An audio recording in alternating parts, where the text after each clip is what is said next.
하종강의 노동학개론.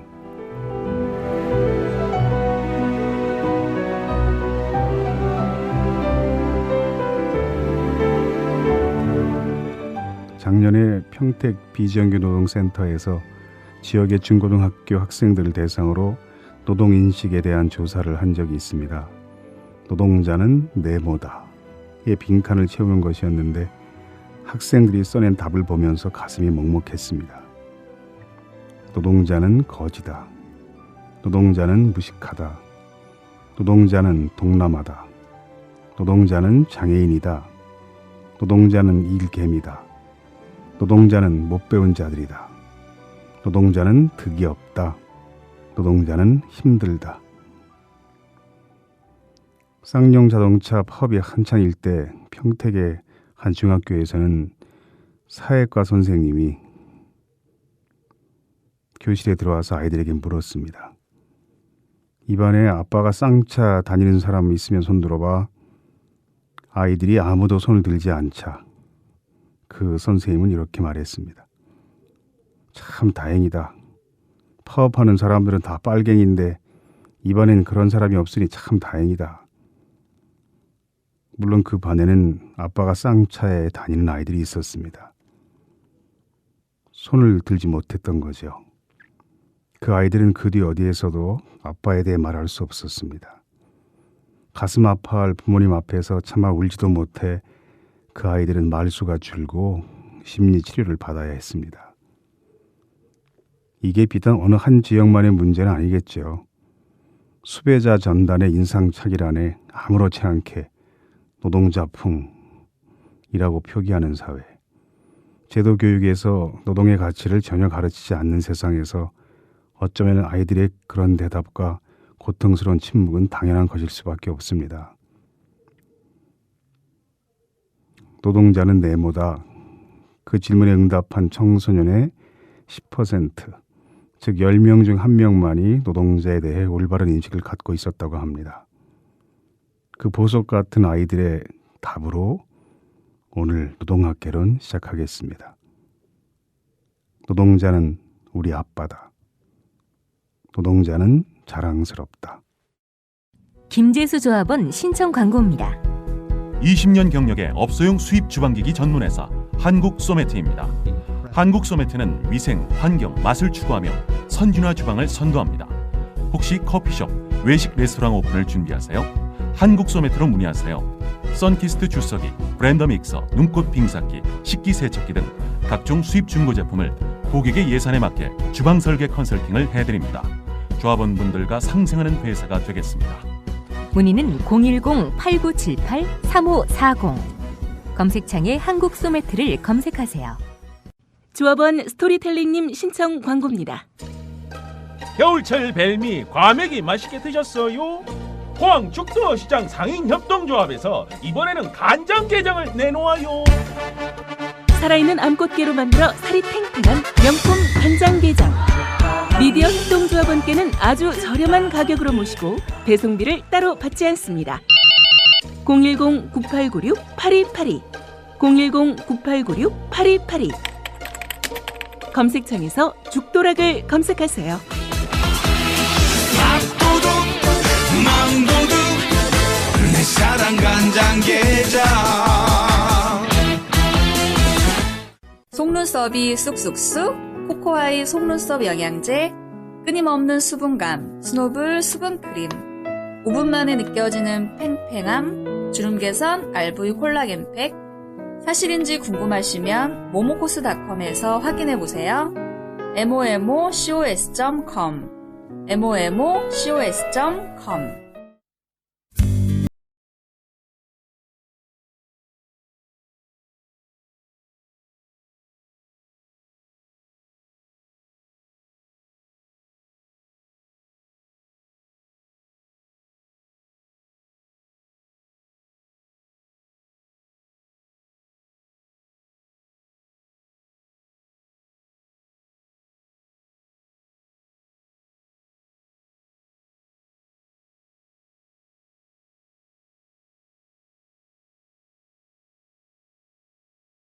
하고 물으니 저 하종강 변호사님 좀 뵈러 왔는데요. 라고 고개를 건들건들 옆으로 누이며 대답을 했는데 그 모습이 어딘가 좀 이상해 보였습니다. 그 여직원이 하 변호사님 손님 오셨어요. 라고 일부러 변호사에 힘을 주어 큰 소리로 말했습니다. 뭐 잘 아시겠지만 저는 변호사가 아닙니다. 그러니까 크게 외쳐서 놀리는 거겠죠. 그 사람이 반나절에 걸쳐 저에게 해준 이야기는 다음과 같습니다. 참치잡이 원양 어선의 갑판원이었습니다. 말이 좋아 갑판원이지 강제 노동을 하는 죄수나 다름없었지요. 생선 상자를 쥐고 뛰어가다가 살얼음 위에서 미끄러지는 바람에 허리를 다쳤습니다. 뛰지 않고 걸으며 일할 수 있었으면 하는 것이 소원이었습니다. 마치 지옥과 같은 갑판원의 처지는 겪어보지 않은 사람은 모를 거예요. 망망대해에 병원이 있을 리가 없었습니다. 가끔씩 허리가 끊어지는 통증이 찾아왔지만 견뎌내며 묵묵히 일했어요. 차츰 통증이 너무 자주 찾아오고 그 강도도 점점 심해져 도저히 견딜 수 없는 지경에까지 이르렀습니다. 이상하게도 나중에는 목 뒤까지 아프기 시작했습니다. 그냥 아픈 게 아니라 목 바로 아랫부분부터 머리 뒷꼭지까지 목뼈를 따라 쇠 파이프를 꽂았다가 뽑은 것처럼 아팠습니다. 파도가 치는 것처럼 심했다 덜했다 하면서 아픈 게 아니라 한번 아프기 시작하면 이틀 또는 사흘간 계속 그렇게 죽도록 아팠습니다. 아픈 동안은 먹을 수도 잠을 잘 수도 없었습니다. 머리까지 어지러워 먹은 것 없이 토하기도 했습니다. 정말 미칠 지경이었습니다. 선장한테 사정사정해서 사고 난 지 8개월 만에 겨우 귀국할 수 있었어요. 귀국한 뒤에 회사에서 치료비를 대주어 병원에 다녔지요. 요추 및 경추 추 간판 탈출증이라고 했습니다. 쉽게 말해서 허리와 목에 디스크가 걸린 거라고 합니다. 2년쯤 지나도록 차도가 전혀 없었습니다. 그런데 얼마 전부터 말이 잘 안 나오고 행동도 굼떠지고 말을 한마디 하려면 자신도 모르게 고개가 먼저 옆으로 돌아가며 갸우뚱하게 눕기 시작했습니다. 길에 나가면 사람들이 나를 보고 수군거리곤 하는데 거울을 보면 내가 느끼기에도 좀 바보처럼 보였어요. 병원에서 진단서를 받아보니까 외상성 뇌증후군이라고 써있더군요. 얼마 전부터는 정신과에서도 치료를 받기 시작했습니다. 회사에서는 목과 허리의 디스크만 업무상 재해로 인정되기 때문에 정신과 치료에 대하여는 치료비 등 일체의 보상을 할 수 없다고 합니다. 정신병원의 치료비는 어마어마하게 비싸다던데 담당 의사는 배 위에서 당한 부상 때문에 결국 정신적 장애가 생긴 것 같다고 말했습니다. 귀국한 뒤 지금까지 2년이 넘도록 한 푼의 임금도 못 받아서 지금은 거지보다 전혀 나을 것도 없이 살고 있어요. 회사에서는 그동안의 치료비를 대준 것만으로도 크게 봐준 것이라고 말합니다. 예, 여기까지가 그 청년이 저에게 한 이야기입니다. 그러니 그 어마어마하게 많이 든다는 정신과 치료비를 회사로부터 타낼 방법이 없겠느냐는 거였습니다. 물론 방법이 있다고, 치료비뿐만 아니라 그동안 못 받았던 임금도 다 받을 수 있도록 법에 명시돼 있다고, 그리고 앞으로 몸에 장애가 남게 될 테니 수명이 다하는 날까지 손해도 돈으로 계산해서 받을 수 있다고 설명해 주었습니다. 그 청년을 옆에 앉힌 채 행정관청에 제출할 서류를 꾸미기 시작했습니다. 대개는 그 다음 적당한 날 다시 만날 약속을 하고 그때까지 틈틈이 서류를 만드는 것이 보통이지만 그 청년의 거동이 불편해 보여서 어떻게 할까 잠시 망설이다가 다른 일을 미루기로 했습니다. 솔직히 그 청년은 우리 사무실까지 혼자 찾아온 것도 신기해 보일 만큼 몸과 마음의 장애가 심해 보였습니다. 경무와 박봉에 시달리는 공무원들이 조금이라도 신경을 써서 서류를 보게 하려면 불필요할 정도로 장황하게 서류를 꾸며야 한다는 것이 그동안의 경험을 통해 얻은 진리입니다. 간단한 말도 복잡하고 거창하게 설명하고 한 페이지에 담을 수 있는 내용도 두서너 페이지에 나눠 담고 가능한 한 붉은색 도장과 푸른색 고무인을 여기저기 많이 찍을 수 있도록 신경을 써야 하기 때문에 반나절은 좋게 걸리는 작업이 되고 맙니다. 그래야만 그 민원 서류를 공무원들이 흔한 말로 물 말아 먹지 않습니다. 관공서에 찾아가 울며 불며 말로 호소하거나 아무 종이에나 개발 적어서 진정서 한 장 달랑 내미는 것보다 같은 내용이라도 그럴듯하게 수십 페이지의 서류를 갖춰 내미는 것이 훨씬 좋은 효과를 얻을 수 있다는 것은 인정하기 싫지만 분명한 사실입니다. 그런 내키지 않는 노력들이 당사자에게 바늘끝만큼이라도 도움을 준다면 옳고 그름을 따질 이유는 저한테 이미 없습니다. 오후 2시쯤 돼서 서류 작성을 모두 끝냈습니다. 그 서류 내용의 작성이 끝나면 일이 한 절반쯤 끝난 셈입니다. 이제는 컴퓨터 프린터로 뽑아내서 필요한 만큼 복사하고 참고 자료 역시 필요한 만큼 복사해서 번호를 매기고 순서대로 철해서 일일이 도장을 찍어야 합니다. 그렇게 해야만 받는 쪽에서 조금이라도 신중하게 서류를 들여다보기 마련이지요. 그런데 그 당시에는 관공서 공문 서식이 복사지나 컴퓨터 용지 그 어느 것도 규격이 맞지 않아서 인쇄가 끝나면 종이에 자를 대고 일일이 같은 크기로 절단을 해야만 했습니다. 지금은 관공서 용지가 A4로 통일됐지만 몇 년 전까지만 해도 B5보다는 조금 크고 A4보다는 조금 작은 16절지가 우리나라 관공서 문서의 규격이었잖아요. 아는 사람은 알 겁니다. 컴퓨터 프린터에서 출력이 막 시작됐을 때 그 청년이 이제는 일이 다 끝났으니 여담이나 하겠다는 것처럼 주섬주섬 말을 꺼냈습니다. 언어 장애가 있어서 심하게 더듬거리는 말씨였습니다. 사고 난 후 3년이나 되었지만 실제 치료 기간은 10개월도 안 되었어요. 회사에서 죽어도 치료를 안 해준다고 해서요. 그동안 쫓아다닌 병원이 10군데도 더 될 거예요. 회사에는 100번도 더 찾아갔었고요. 다치고 나서 집에 보내달라고 아무리 사정을 해도 선장이 허락을 해야 말이지요. 나중에는 치료도 보상도 필요 없으니 그냥 귀국만 시켜달라고 아무리 사정해도 네 마음대로 귀국하면 선원법 위반으로 공항에 내리는 즉시 구속될 테니까 알아서 하라는 식으로 협박을 하더라고요. 목이 아프기 시작하면 어떻게 할 수가 없었어요. 고래고래 소리도 지르고 대굴대굴 구르기도 하고 그랬더니 항해사가 나를 방에 가두라고 하대요. 거의 6개월 동안을 감금 상태에 있다가 포르투갈인가 배에 닿았을 때 죽어버리겠다고 소란을 피웠더니 겨우 나를 달래서 귀국시켜 준 거예요. 듣고 있던 나는 그 청년의 말을 끊고 물었습니다. 잠깐만요. 그걸 왜 지금에야 말해요? 정신과 의사한테도 그런 얘기 모두 했습니까? 6개월 동안을 감금 상태에 있었다고. 어쩌면 그런 것들이 제일 중요한지도 모르는데. 그렇지만 그 내용이 이미 작성한 서류 내용에는 빠져 있었거든요. 이영만리 바다 한가운데에서 철판으로 만들어진 선실에 감금되어 있었던 6개월 동안 그가 겪어야 했을 고통은 도대체 어느 만큼이었을까요? 아, 이를 어떻게 하나. 잠시 망설인 뒤에 나는 프린트 전원을 끄면서 말했습니다.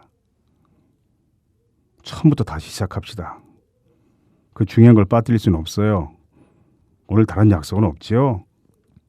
그러자 그 청년은 무슨 말을 하려고 고개를 여러 번이나 한쪽으로 꼬면서 한참 애를 쓰다가 손으로 머리를 극적거며 심하게 더듬거리는 말로 말했습니다. 저 식사하셔야죠. 그 말을 듣고 나는 나도 모르게 의자에서 벌떡 일어섰습니다. 그가 대책 없이 착해 빠지기만 한 것이 우리 분통이 터졌습니다. 대개 지금 남 식사 걱정이나 하고 있을 형편이요? 마치 그가 큰 잘못이나 한 것처럼 큰 소리가 튀어나왔는데 말끄트머리에서 그의 우람한 손이 눈에 확 들어오는 순간 제 눈에서 눈물이 왈칵 솟았습니다. 가끔 보면 이렇게 걱정될 만큼 대책 없이 착해 빠진 사람들이 있습니다. 수억 원의 돈을 들인다 해도 그 청년은 결코 예전의 건강한 모습을 되찾지 못할 것입니다. 결혼도 하기 전 젊은 나이에 거의 완벽하게 망쳐버린 그의 인생은 이제 어떠한 방법으로도 완전하게 보상받지 못할 것입니다. 남달리 커 보이는 그의 손이 오히려 서러웠습니다. 일을 다 마치고 그가 간 뒤 저는 마음속으로 다짐했습니다. 앞으로 내가 그 회사 참치를 먹으면 개다. 철이 녀석 그동안 많이 컸겠지. 아빠! 오이 참치대냐? 엄마랑 키가 같아졌구나. 병원 참치 살코기 게. 자, 우리 집 참치요리 맛은 어떨까? 이래봬도 참치대장 엄마라고요.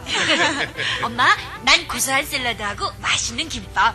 여보, 난 동그랑땡. 우린 건강한 참치 가족이지 여보. 그럼요. 몸도 마음도. 병원 참치 살코기 게.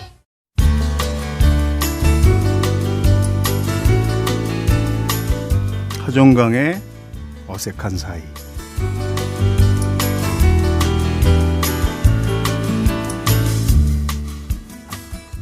안녕하세요. 오늘도 물 한 잔 얻어 먹으러 온 만화가 주호민입니다. 1회 출연인 줄 알았는데 지금 3회째 고정 출연하고 있어서 당황스럽지만 좋습니다. 네. 예, 이러다가 이제 주호민 작가가 고정 출연하고 제가 초대 손님 될 날도 올지 모르겠습니다. 그동안은 지나가는 과객이온데 이렇게 들어오셨는데 오늘은 이제 그건 안 하셨네요. 더 이상 이제 과객이 아니기 때문에 매주 오는 과객이 어디 있습니까? 네. 뭐 눈치채셨겠지만 좀 전에 그 참치잡이 외항선언 역할을 해준 분이 바로 우리 주호민 작가입니다. 굉장히 잘하셨습니다. 저 이 사연을 읽으면서 정말 상상도 할 수 없을 정도로 말도 안 되는 일들이 이렇게 비일비재하다는 걸 오늘 또 알았습니다. 그리고 저도 이 회사의 참치를 먹지 않기로 했습니다. 어느 회사인지 모르시잖아요. 어느 회사죠? 굳이 뭐 D 참치 회사라고 제가 말하지는 않겠는데요. 예, 네, 그렇군요. 그 신과 함께 보면 그 세상에 대해서 모르는 이야기를 오늘 또 들으셨다고 하지만 그 만화책에 보면 정말 다른 사람들이 모르는 온갖 이야기가 나오잖아요. 네. 그게 그 다상하 이렇게 있는 거죠. 세 편이. 상중하가 이제 저승편하고 신화편은 상중하 세 권이고 이승편은 상하. 제가 이승편 상하만 보고 나름 근데 제가 어디에 가서 그 만화책이 있길래 좀 보려고 이렇게 가져왔는데 거긴 중은 없더라고요. 그래서 그게 중이 없는 걸로 알고 계신 분도 있어요. 그래서 그래요? 다음부터는 꼭 1, 2, 3으로 내야지 이거 상하만 사시고 내용이 왜 이런가 이렇게 말씀하시는 분도 계셔가지고 그래서 세상에 대해서 전혀 모르는 이야기를 또 들었다. 이게 제가 듣기엔 지나친 겸손이신 것 같아가지고 신과 함께 온갖 이야기를 다 아시는 분이 아닙니다. 저는 정말로 이렇게 뭐 이렇게 농담 삼아서 뭐 원양 어선 타는 거 굉장히 이제 힘든다는 건 알고 있었는데 그 망망대해에서 이제 탈출할 곳이 없고 어떻게 할 수 없다는 거를 미처 생각을 못했어요. 그런데 이런 사연을 읽으니까 정말 마음이 아픕니다. 네, 그 주호민 작가도 파주 스님이라는 별명을 가지고 있을 만큼 굉장히 착한 인상이잖아요. 근데 그 청년도 비슷한 인상인데 키가 훨씬 좀 큰 그런 체격이었거든요.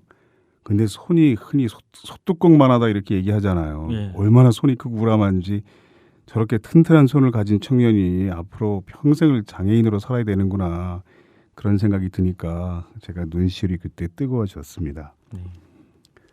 오늘 우리가 산업재해에 관한 이야기를 해보려고 하는데요.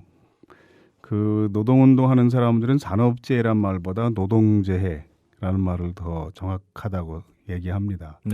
산업재해는 사실 좀 너무 광범위하거든요. 교통사고도 사실 산업재해에 포함이 되거든요. 근데 보통 우리가 산업재해 그럴 때는 노동자가 일하다가 자기 업무와 관련해서 발생한 재해이기 때문에 산업재해보다는 노동재해가 정확한 표현이다. 이런 주장을 하고 저도 동의하지만 뭐 보통 사람들은 전부 산업재해 그러니까 오늘 방송에서는 그냥 산업재해라는 표현을 사용하겠습니다. 그 최기석 작가의 웹툰 송곳 보면 이 노동학개론 방송하는 날 화요일에 업데이트 되는데 요 방송 끝나고 한 2시간쯤 기다리면 업데이트 되는 걸 아마 볼 수 있을 겁니다. 아닙니다. 월요일 밤에 올라옵니다. 아 그렇구나. 네. 예, 맞아. 제가 화요일 날 올라온다는 걸만 기억했다가 잠시 착각했습니다. 월요일 밤에 올라오는데 화요일 날 웹툰에 편성이 돼 있죠. 네. 송곳이. 예, 맞아요. 하종광의 노동과 꿈 사연하고 굉장히 비슷합니다. 그 중국집에서 임금을 체불받은 사람을 우연히 이제 그 노무사를 만나서 중국집에 가서 이제 임금을 다 받아내는 내용인데 이 친구가 이제 살해금을 줘요. 꼬깃꼬깃한 돈을. 네. 근데 너 나 잘 챙기라고 하면서 이제 거절하는 장면이 있는데 그 생각이 났습니다. 오늘 이걸 읽으면서. 그 살해금을 가끔 주는 경우들이 있습니다. 생각해 보면 뭐 받을 수도 있어요. 왜냐하면 우리가 도와서 저 사람이 큰 혜택을 입었으니까 금전적으로 뭐 몇 천만 원 혜택을 보는 경우도 있고 네. 그러면은 사실 밥 한 번 얻어먹을 수는 있거든요. 그런데 우리가 그걸 몇 번 얻어먹어 보니까 제가 노동상담소에 있을 때 네. 그만큼의 도움을 받았는데 밥 한 번 먹자는 말을 하지 않는 사람이 괜히 미워지더라고요. 그러니까 그 사람이 잘못한 건 아니잖아요. 네. 그래서 우리 직원들이 회의하면서 절대로 어떤 큰 도움을 준 사람에게도 쓴커피 한 잔도 얻어 마시지 말자. 이런 원칙을 우리 상담소에 세운 적이 있습니다. 네. 우리 상담소에가 몇 가지 원칙이 있었는데 그중에 하나는 식사 시간에 찾아온 손님에게는 큰 신뢰가 되는 경우를 제외하면 반드시 식사를 대접한다. 네. 비싼 음식은 아니지만 그랬더니 이제 해고된 노동자 중에서 가끔 밥 때만 되면 오는 분도 계시긴 했는데 그래서 겪었던 일도 제가 나중에 이제 말씀을 드릴게요. 네. 오늘은 산업재 이야기를 좀 해보려고 하는데 그 송곳 2부에 보면 산재 문제가 나옵니다.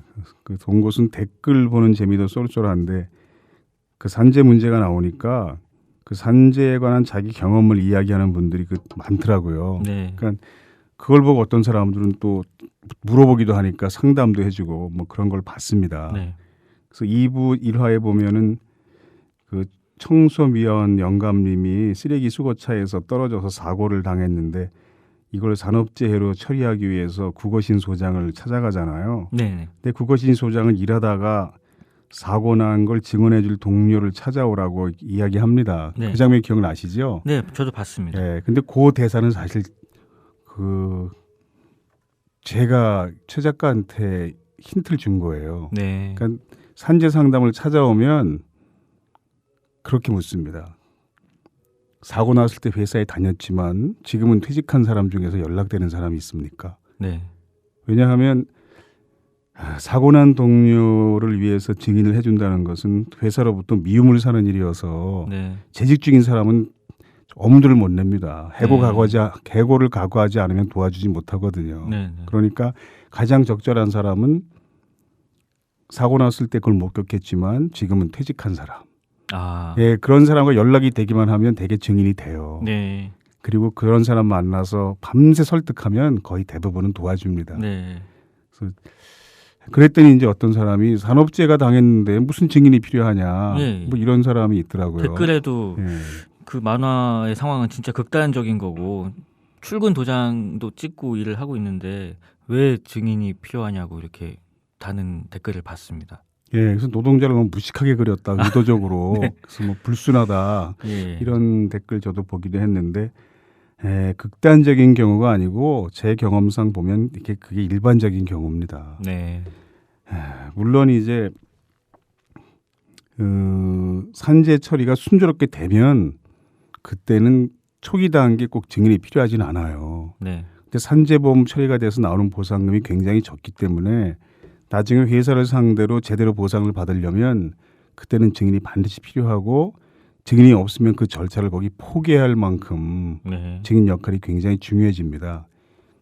그리고 회사가 순순히 산재로 인정하지 않으려고 할 때도 꼭 증인이 필요합니다. 근데 그 댓글에 쓴 걸 보니까 그분은 공상과 산재를 구별하지 않더라고요. 공상이 뭐죠? 그것은 이제 공적으로 입은 상해의 줄임말이라고 볼 수 있는데요. 네. 개인적으로 뭐 다른 일을 하다가 몸을 다친 게 아니라 회사 일을 하다가 네. 몸을 다친 경우를 공상이라고 그럽니다. 회사에서는 일단 사람이 다치면요. 되게 산재 처리하지 않고 공상으로 처리하려고 합니다. 왜요? 그 댓글에도 보니까 어떤 사람이 그걸 개인 합의가 최고다 뭐 이런 판단을 했다 이렇게 쓴 분이 있던데 네. 그건 정말 큰일 날 생각이고요. 네. 회사와 개별적으로 합의하면 그때는 그게 잠깐 도움이 될 수 있어요. 복잡한 산재 처리 절차를 거치지 않아도 되고 네. 뭐 2, 3일 동안 치료받으면 끝날 가벼울 부상이라면 그래도 괜찮지만 네. 만일 장애가 남거나 나중에 재발하거나 후유증이 있으면 그때는 반드시 산재로 처리를 해놔야 돼요. 네. 그래야 관공서에 기록이 남아 있어서 다시 치료받을 수 있습니다. 네. 사장하고 개인적으로 합의해서 보상금 받으면 산재에서 나오는 보상금보다 조금 더 받을 수는 있지만 거기서 끝이거든요. 예. 그 다음에 재발하거나 장애가 남거나 후유증이 발생했을 때 더 이상 처리해주지 않습니다. 회사가. 그리고 회사에서 산업재해가 자꾸 발생하면 보험료가 높아져요. 네. 근데 보험료가 0.1% 인상이 돼도 그 전체 직원 임금에 대비해서 인상되는 거기 때문에 금액이 만만치 않습니다. 네. 그러니까 회사는 어떻든 산업재해 발생 건수를 줄이기 위해서 되게 공상으로 처리하지 산재보험 처리 안 하려고 합니다. 네. 제가 한 10여 년 전에 한 조선소에서 실제로 현장에서 발생하는 사고 중에서 공상으로 처리되는 것과 산재보험 처리되는 것의 비율을 한번 조사해 보니까 100건 중에서 10건 미만이 산재보험으로 처리가 됐어요. 네. 1년 동안에 한 100건 정도의 그 부상이 발생했는데 그 회사에서 그중에 한 10건 정도만 산재보험으로 처리되고 네. 나머지는 그냥 회사 의무실에 가서 간단히 치료받고 끝나거나 병원에 그 가서 개인 돈으로 치료를 받고 나중에 회사에서 치료비를 받거나 이런 식으로 이제 은폐된 경우가 대부분이었거든요. 네. 그래서 산재보험 처리를 하려면 그 산재보험 처리라고 우리가 흔히 보통 이야기하지만 이게 법률상으로는 요양신청서라는 종이장 하나가 근로복지공단 접수 창구에 딱 제출되는 그 순간부터 법적으로 산재 처리가 되는 거거든요. 네. 거기 보면 누가 언제 어떻게 왜 사고를 당했는지를 육하원칙에 따라 적어야 하는 칸이 있습니다. 거기. 네. 그래서 목격자가 반드시 거기 날인하게 돼 있고. 네. 그래서 증인이 뭐가 필요하냐 이렇게 이야기하는 게 화끈한 노동자의식처럼 보일 수는 있지만 현명한 생각은 아니에요. 아, 그렇군요. 그러니까 어떤 범죄 현장을 목격했을 때는 우리가 기계적으로 반사적으로 112에 신고를 하고 예. 불이 났을 때는 119에 신고를 하는 것처럼 만약에 제가 뭐 산업재해가 발생을 하면은 제일 먼저 어디에 연락을 취해야 하나요? 편의적으로 우선 회사 담당자한테 연락을 취합니다. 네. 그럼 대부분 회사가 담당자를 둬서 그 전담 직원이 처리해 줍니다. 아, 회사 부서예요? 예. 네. 뭐 부서가 있기도 하고 작은 규모면 한 직원 개인이 그 업무를 처리해 주기도 하죠. 네. 그 사람들은 실무적으로 여러 번 처리해 봤으니까 실제 잘하기도 하거든요. 네. 그렇게 해주다 보니까 회사가 그런 편의를 제공하는 것은 참 좋은 일이지만 이게 관행이 되다 보니까 산업재해 당한 노동자는 산재 처리의 주체가 회사인 것처럼 오해합니다. 네. 그래서 회사에 찾아가서 나 일하다 다쳤는데 산재 처리해 주세요. 회사가 안 돼. 그거 산재 아니야. 그럼 안 되는 줄 알아요. 네. 근데 산재보험 처리는 당사자 본인이 하게 돼 있습니다. 네. 본인이 요양신청서를 세 부를 작성해서 하나는 근로복지공단에 제출하고 네. 하나는 병원에 제출하고 네. 하나는 회사에 보관하고 네. 보통 이렇게 세 부를 작성하거든요. 네. 거기 찍혀야 하는 도장도 세 개입니다. 우선 진료한 의사가 도장을 찍어줘야 되고요. 네. 그래서 요양신청서가 되게 병원에 가면 쌓여 있어요, 되게. 그리고 뭐 근로복지공단 창구에도 있지만 회사의 담당 직원이 회사 법인으로 날인을 해줘야 돼요. 네. 그리고 본인 신청하는 본인이 또 당연히 거기 서명해야 되겠죠. 네. 이러다 보니까 요양신청서에 회사가 서명하는 것이 마치 이 사람의 산재 처리를 회사가 승인한다든가 동의한다든가 이렇게 또 오해합니다, 사람들이. 네. 근데 그런 뜻이 아니고 이 직원이 우리 회사 소속이 맞다. 아. 그 인적 사항을 확인해 주는 것에 불과합니다. 네. 근데 그 요양신청서에 회사가 이렇게 법인을 그 도장을 찍는 칸이 있으니까 마치 회사가 승인을 해줘야 되는 것처럼 또 노동자들 오해하거든요. 네. 그리고 회사가 또 거기 도장 찍어주는 걸 가지고 뭐 된다 안 된다 자꾸 이렇게 속을 썩이니까 네.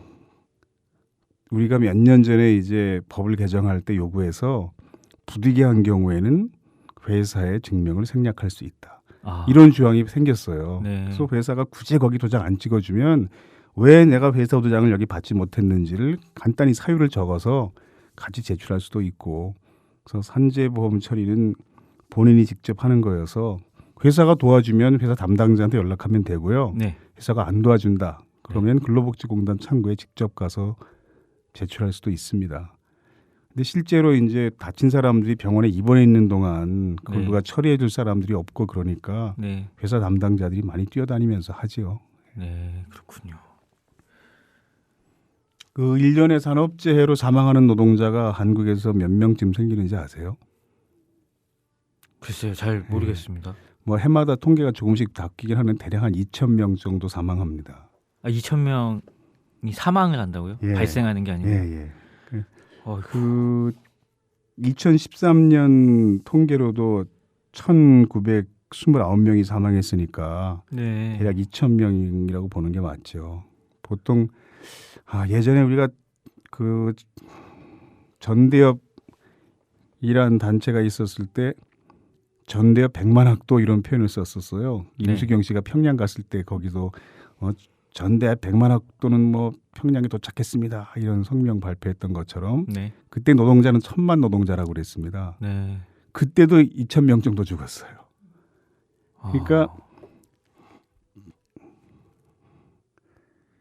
1,000만 노동자 중에 2,000명이 죽으면 그 비율로 대학생이 죽는다면 100만 학도 중에서는 한 200명이 죽는 겁니다. 1년에. 네.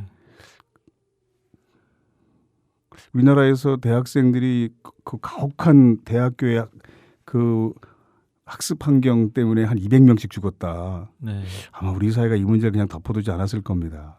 제가 군대 있을 때 국방일보에서 그 1년 사망자 2자릿수로 줄이기 운동을 한 기사를 봤거든요. 군대에서 1년에 100명이 넘게 죽는다는 얘기였는데 군대가 한 60만으로 제가 알고 있는데 그럼 군대에서 죽는 것보다 노동자들이 1년에 죽는 사망자가 훨씬 많군요. 예, 그렇습니다. 전혀 몰랐습니다. 다른 나라 노동자도 그렇게 많이 죽는다면 모르겠지만 한국의 노동자들이 이렇게 많이 죽거든요. 다른 나라보다. 네. 경제 규모가 뭐 세계 10위, 15위인 나라 노동자들이 인구 10만 명당 산재 사망자 수는 우리가 OECD 최고 수준입니다. 지금 우리가 산업재해에 대해서 이야기하고 있는 이 시간에도 5명이 어디선가 오늘 죽었을 거거든요. 오늘 1명도 안 죽었다. 그럼 내일 아마 2배로 죽겠죠. 저도 얼마 전에 그 동료 만화가 분께서 그 삼성 반도체 공장에서 이제 백혈병이 발병해서 돌아가신 분들에 대한 만화를 발표했습니다. 그 먼지 없는 방이라는 만화하고 그 사람 냄새라는 만화가 있었는데요. 그 작가 이름도 네, 그 먼지 없는 방은 그 김성희 작가님이고요.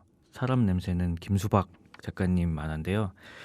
그걸 보고 그 굉장히 이제 먹먹했던 기억이 납니다. 근데 사망자 수가 이렇게 많을 줄은 정말 몰랐네요. 몇 년 전에 카이스트에서 석 달 사이에 학생 4명이 자살했을 때 100분 토론도 하고 모든 언론이 그 문제를 굉장히 크게 다뤘습니다. 네. 그렇지만 노동자들의 죽음은 이제 일상적이어서 뉴스조차 되지 않는 경우들이 많죠. 그렇군요. 그 삼성에서 죽은 사람들은 산업재해 통계엔 또 포함되지 않는 경우였거든요. 왜 포함되지 않죠? 법률적으로 산업재해로 인정이 된 경우에만 거의 대부분 인정되지 않았습니다. 한 번은 노동부의 통계를 보니까 요즘은 뭐 그렇지 않겠지만 한국에서 발생하는 산업재해 중에 그 원인의 거의 90% 이상이 그 노동자의 부주의다. 네. 이렇게 분석을 했더라고요. 네. 그러면 그런 분석 아래서는 산업재해를 줄이기 위해서는 노동자로 하여금 주의하도록 하면 된다는 거예요. 네. 그러니까 계속 산업재해 예방 활동이 그런 노동자로 하여금 주의하도록 하는 훈련, 교육 막 이런 것에 집중돼 있습니다. 근데 안 줄고 있거든요. 네. 그런데 그 통계가 그렇게 나올 수밖에 없는 이유는 그 요양신청서에 사고 경위를 기재하도록 돼 있다고 그랬잖아요. 네. 그 요양신청서를 가지고 낸 통계거든요. 네. 근데 요양신청서가 대략 어떻게 작성되냐 하면 산재당한 노동자가 병원에 입원해 있는 상황에서 회사 담당자들이 거기 다 작성을 합니다. 사고 경위를. 네. 가능한 한 회사의 책임은 적은 쪽으로, 당사자인 노동자의 책임이 많은 쪽으로 기재할 수밖에 없습니다. 네. 회사가 책임을 나중에라도 회피하기 위해서. 그래서 산업재해 당한 사람이 나중에 회사 상대로 민사상의 손해배상 소송을 할 때 법원의 판사들이 요양신청서의 사고 경위는 아예 증거 능력을 인정하지 않습니다. 네. 회사에서는 거기 굉장히 노동자에게 불리하고 회사에 유리하게 사고 경위가 기재돼 있으니까 그걸 계속 제출하거든요. 네. 그래서 증인이 중요한 거예요. 그 증인이 나와서 실제로 당시 사고가 이랬다 이렇게 이야기해주면 그 요양신청서에 기재되어 있는 사고 내용은 증거로서 효력을 거의 갖지 못합니다. 그러니까 가능한 한 회사에게 유리한 쪽으로 노동자에게 노동자의 과실이 많은 쪽으로 기재되어 있는 요양신청서를 놓고 통계를 뽑다 보니까 그런 결과가 나오는 거죠. 그 통계에 오류가 있는 거네요. 그러면 약간 왜곡이 된 통계라고 볼 수 있군요. 산업재해 통계와 정확하게 비례하는 통계가 있어요. 노동시간 통계입니다. 아.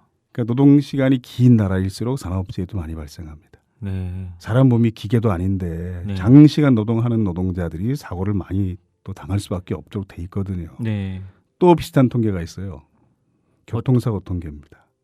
왜죠 그건? 왜냐하면 한국의 운수 노동자가 세계 최장시간 노동하는 운수 노동자들이고 네. 대부분의 자가용 소유자인 오너 드라이버들이 세계 최장시간 노동을 하는 직장인들이잖아요. 네. 그러니까 교통사고가 많이 발생하지 않으면 그게 또 이상한 거죠. 그러네요. 그러니까 한국의 교통사고 발생 비율이 높은 이유는 준법 정신이 특별히 뭐 부족하다거나 이런 문제가 아니라 한국의 노동자가 OECD에서 가장 장시간 노동을 하는 이런 상황이 개선되지 않으면 교통사고, 산업재해 문제는 결코 개선되지 않을 겁니다.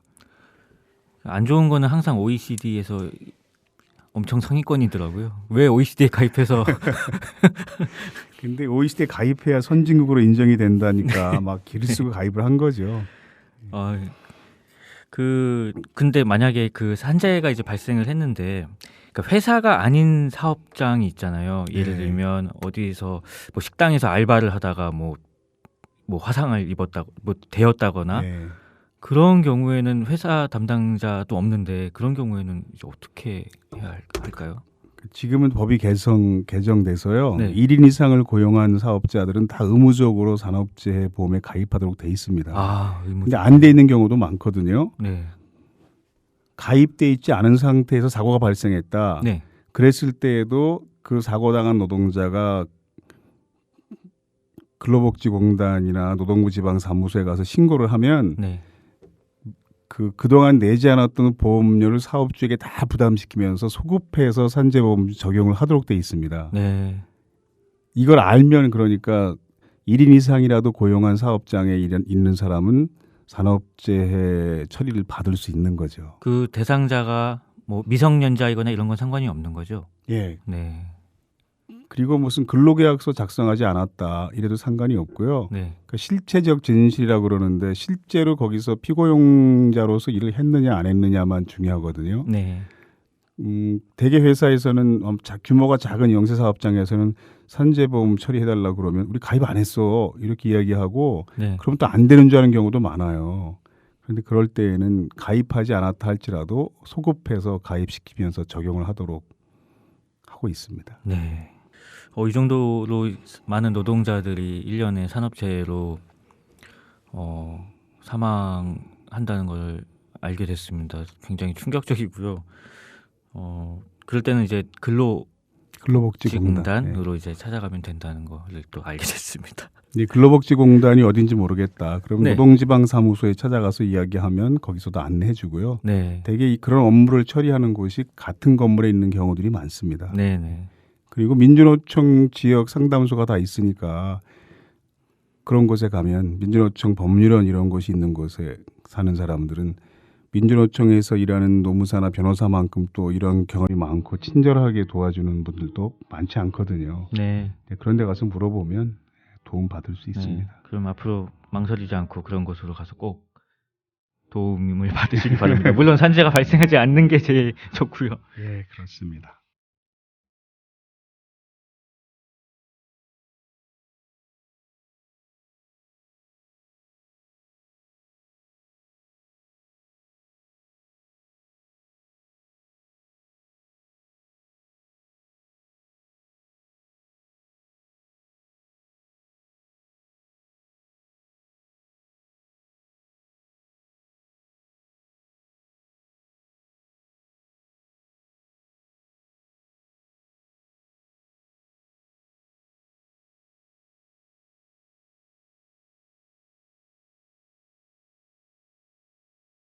그럼 영화 관한 이야기 뭐 계속 해보죠. 제가 지금 이야기하는 세 사람의 이름이 누군지 혹시 아시는지 맞춰보십시오. 우리 주호민 작가께서. 다이아몬드, 모텐슨, 피사리데스 세 사람입니다. 혹시 누군지 아세요? 잘 모르겠습니다. 예. 뭐 그거 다 아시면 저하고 차이가 없지요. 그러면 예, 노벨 경제학상을 받은 학자들입니다. 아, 그렇군요. 그런데 노벨 경제학 분야에서 처음으로 노동 경제학을 전공한 학자들이 노벨상을 받게 된 거예요. 네. 제가 하나 더 여쭤보겠습니다. 부끄럽습니다. 아니, 주호민 작가는 모르고 나만 알아야 좀 신나잖아요, 제가. 노벨상이 처음 제정될 당시에 경제학상이 있었을까요? 없었을까요? 없었을 것 같습니다. 네, 있었으면 제가 안 물어봤겠죠. 네. 없었습니다. 네. 그랬다가 한 67년 세월 지난 뒤에 자본주의 경제 체제의 우월성을 홍보하기 위해서 뭐 거의 어거지로 만들어진 게 네. 노벨 경제학상이었습니다. 그러니까 재정은 뭐 거의 미국이 책임지고 노벨상 이름만 붙이자 말하자면 뭐 이런 식으로 만들어진 거죠. 네. 그러면 노벨 경제학상을 주로 어떤 학자들이 받았겠습니까? 시장 경제를 옹호하는. 예, 시장 경제라는 전문 용어가 나왔습니다. 제가 이 정도입니다. 제가 무식한 척하는 건 다 연기입니다. 참 부끄럽습니다. 다 아시는 걸 이렇게 내가 잘난 척하고 그동안 떠들었네요. 근데 2007년 말 2008년 초에 미국발 금융 위기가 터졌잖아요. 네. 그때 그 파생 금융 상품들이 막 한꺼번에 부도가 나면서 그때 자본주의 경제 체제가 경각심을 불러일으킨 거죠. 그래서 네. 주류 경제학자들이 야, 이 거의 뭐 완벽하다고 자랑했던 자본주의 경제 체제가 위험할 수도 있겠다. 네. 자신감을 상실한 겁니다. 그래서 많은 경각심을 일으키게 했고 그에 대한 반성이 일어났는데 그 영향이 노벨 경제학상에도 미쳤어요. 네. 그 2008년도에 폴 크루그만 교수가 노벨 경제학상을 받았는데 그 미국 경제학 분야의 3대 천재라고 이야기되는 사람 중에 한 명이고 네. 뉴욕타임즈의 경제 칼럼을 쓰는 대학 교수이면서 근데 폴 크루그만 교수의 일관된 주장은 뭐냐 하면 경제가 어려운 때일수록 노동자와 서민들에 대한 집중적 지원이 경제 위기에서 벗어나는 지름길이다. 네. 그리고 노동자와 서민들의 경제 수준을 높이는 것은 이게 도덕적으로 옳은 일뿐 아니라 부자 감세보다 훨씬 더 경기 부양에 효과적이다. 이런 일관된 주장을 하는 사람이 노벨 경제학상을 받게 된 거거든요. 네. 그동안은 주로 뭐 하이에크라든가 우리가 보통 신자유주의라고 이야기하는 분야에서 주로 경제 현상을 분석한 네. 그런 사람들이 노벨 경제학 한동안 받다가 네. 이런 같은 경제 현상을 노동자와 서민과 소비자 시각에서 분석하는 학자들이 경제학상도 받기 시작한 거죠. 네. 2008년, 2009년, 2010년 3년간 유지가 됐습니다. 네. 근데 폴 크루그만 교수가 그렇게 주장하는 이유는 경제학 공부하신 분 뭐 저보다 잘 아시겠지만 서민 복지의 나랏돈을 풀어야 경제가 살아난다. 뭐 이런 원리인데요. 네. 쉽게 말하면 생각해 보세요. 부자들은 돈을 가진 사람들이어서 감세해가지고 소득이 조금 올라갔다고 해서 그 소득만큼 더 쓰지는 않습니다. 네. 어차피 여유 자금을 가진 사람들이니까. 네. 근데 우리 같은 서민들은 당장 돈을 쓸 곳이 있지만 없어서 못 쓰는 사람들이기 때문에 네. 서민들에게 들어간 돈은 시장으로 바로 풀려요. 네. 그 남의 손으로 계속 옮겨 다니면서 국내 총생산의 요소가 되고 경제 성장의 밑거름이 된다는 거죠. 네. 이걸 우리가 이제 경제학 공부할 때 5글자로 건전한 내수 뭐 이렇게 표현하기도 하고 네. 그럽니다. 이런 추세가 이제 2010년까지 이어져서 2010년에는 드디어 그 세 경제학자가 노벨 경제학상을 받게 된 건데요. 이 사람들은 또 뭘 주로 주장한 사람인가 하면 실업 문제는 네. 이런 청년 실업, 실업률 이런 문제는 개인이나 기업에 맡겨서는 절대로 풀 수 없고 정부의 적극적 정책이 개입돼야 풀 수 있다. 네. 이런 주장을 한 사람들입니다. 그런 걸 데이터로 증명한 거죠. 네. 그래서 정부의 적극적 정책이 개입된 여러 가지 그 케이스들을 분석을 해서 네. 정부의 정책이 실업률에 어떤 미세한 영향을 미치고 있는가 이런 것들을 데이터로 분석한 공로가 인정된 거거든요. 네. 근데 쉽게 말하면 실업 문제는 개인의 탓이 아니고 사회 구조의 탓이다. 정부의 경제 정책, 기업 경영 방식의 문제다. 그게 바뀌지 않으면 해결되지 않는다. 이런 겁니다. 근데 지금 한국의 대학생들은 단군 일의 최대 스펙을 가지고 있다. 뭐 이렇게 표현하잖아요. 네. 그런데 심각한 청년 실업 현상에 시달리고 있습니다. 그러면은 과연 청년들의 실업이 개인의 탓이겠냐는 거죠. 제가 74년에 대학을 들어갔거든요. 네. 우리 때는 그냥 서울에 있는 웬만한 대학에서 석사를 마치면 지방대학 교수 자리가 났습니다. 네. 박사까지 안 해도 서울에 남느냐 지방에 가냐가 문제였지. 토익을 한 700점 받으면요 회사를 골라서 들어갔어요. 요즘은 토익 900점 가지고도 뭐 취업이 안 된다고 그러잖아요. 예. 그러니까 요즘 학생들이 우리 때 비하면 정말 공부 많이 하고 엄청 스펙이 높은데 또 김남훈 씨 얘기를 들어보니까 이 기계 사양에 사용되는 스펙이라는 단어를 사람한테 쓰는 나라가 일본하고 우리밖에 없답니다. 그러네요. 생각해 보니까. 그러니까 뭐 그게 개인의 탓이 아니고 이제 사회 구조, 정부의 정책 탓이다. 뭐 이런 이야기입니다. 근데 한국의 한 깡패가 그 노벨상을 받은 이 세 경제학자의 경제 이론을 아주 명쾌하고 쉽게 설명하는 장면이 나오는 영화가 하나 있어요. 어떤 영화죠? 네, 그게 이제 제목이 뭐냐 하면 깡패 같은 내 애인. 내 깡패 같은 애인. 내 깡패 네. 같은 애인. 그런 영화가 있잖아요. 네. 그 영화에 보면 이제 박중훈 씨가 출연하는 영화인데 그 취업이 안 돼서 굉장히 고생하는 여주인공에게 분식점에서 이렇게 그 단무지를 막 우적우적 먹으면서 해주는 말이 있습니다. 네. 네, 그 장면 혹시 그 영화 보셨어요? 아니요, 못 봤습니다. 그러면 그 장면을 잠깐 들어볼게요. 네. 너 아직도 노냐? 예? 노는 게 아니라 요새 취직하기도 힘들다던데 불황 아니냐 불황? 어? 그래도 우리나라 백수애들은 착해요. 텔레비에서 보니까 그 프랑스 백수애들은 일자 달라고 다 때려부시고 지랄 떨던데 우리나라 백수애들은 다 지타진 줄 알아요. 어? 지가 못나서는 줄 알고. 아유 새끼들 착한 건지 멍청한 건지 다 정부가 잘못해서 그런 건데 야 너 욕하고 그러지 마. 취직 안 된다고. 어? 네 탓이 아니니까 당당하게 살아. 힘내 씨발.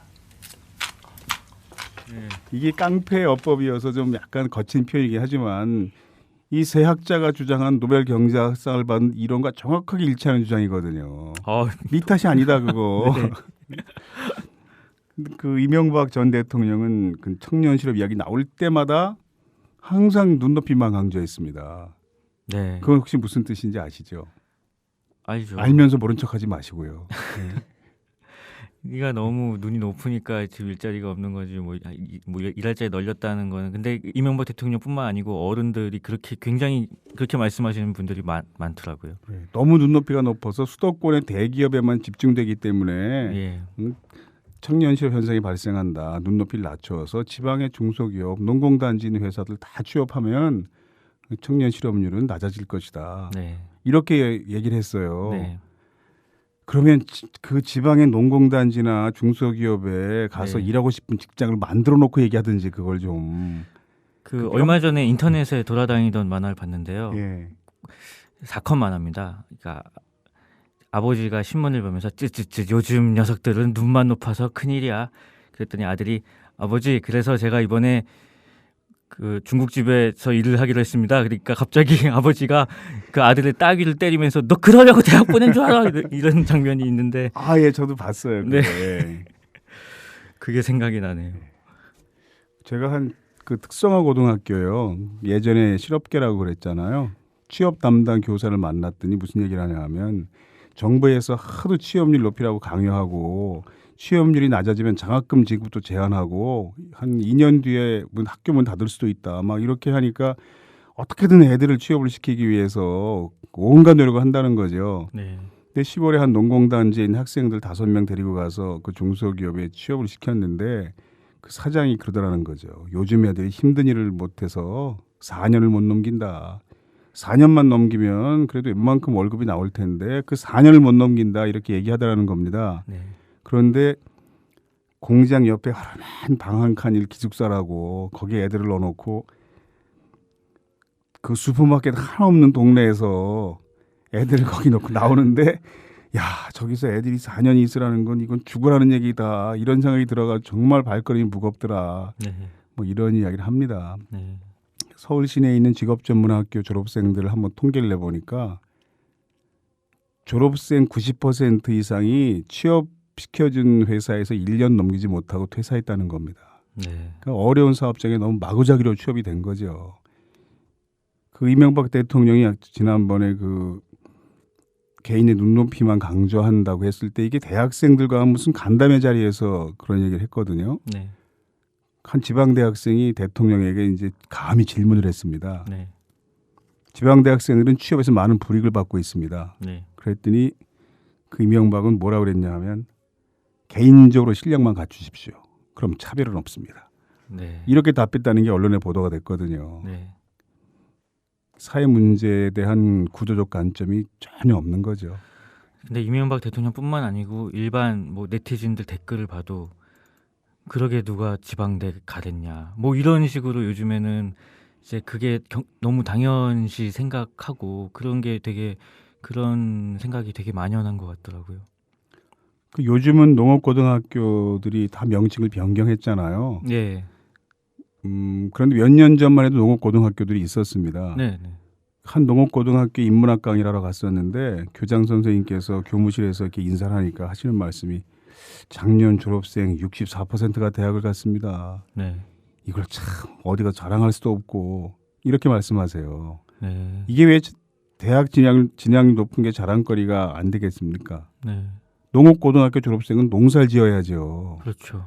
그런데 한국에서는 부모들이 뼈 빠지게 벌어서 어떻게 대학을 다 보내야 됩니다. 네. 대학 졸업장이 없으면 굉장히 불행하고 무시당하는 비정상적인 사회이기 때문에 대학 등록금을 다 내주는 대학까지 무상교육하는 나라들 많거든요. 네. 근데 그런 나라들 대학 진학률이 우리 절반이 안 됩니다.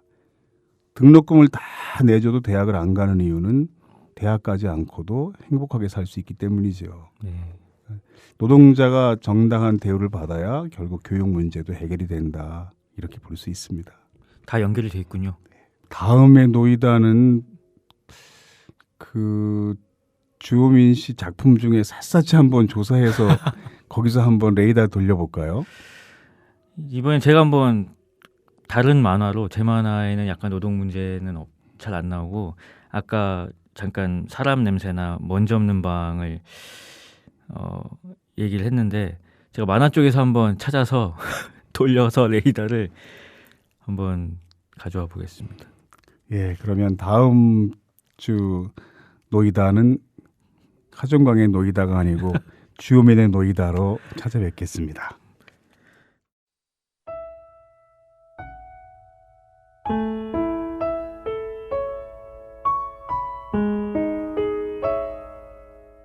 노동자의 소박한 꿈 한 올 한 올이 모여 세상의 행복을 완성합니다.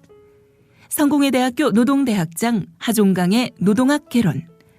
매주 화요일 저녁 8시에 국민라디오에서 만나요.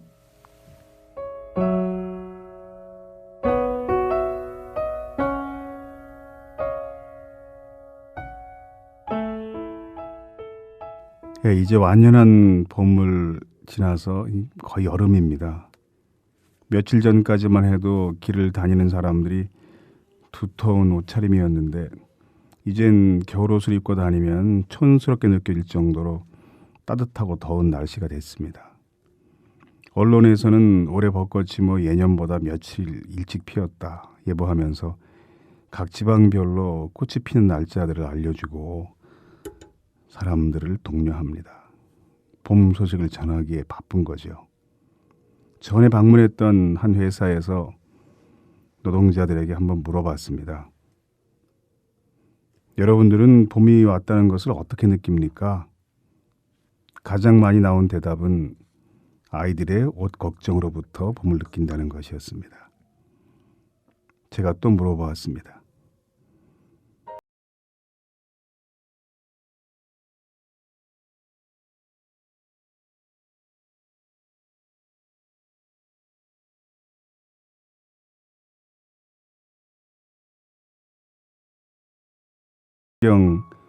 그런 거랑 전혀 관계없는 사람들입니다. 제가 대꾸했습니다. 그러니까 여러분에게는 꽃 구경 다녀왔냐고 물어보는 그 사람이 미친놈이군요. 제 말에 여러 사람이 웃음을 터뜨리면서 예, 그렇다니까요 라고 크게 답했습니다. 우리에게는 아무렇지도 않은 말이 어떤 사람에게는 미친놈의 말이 될 수도 있다는 교훈을 되새기면서 노동자들에게 꽃 구경 다녀왔냐고 묻는 것이 정상적인 인사가 되는 날이 오기를 간절히 바라는 마음으로 오늘 하정강의 노동학개론을 마치겠습니다.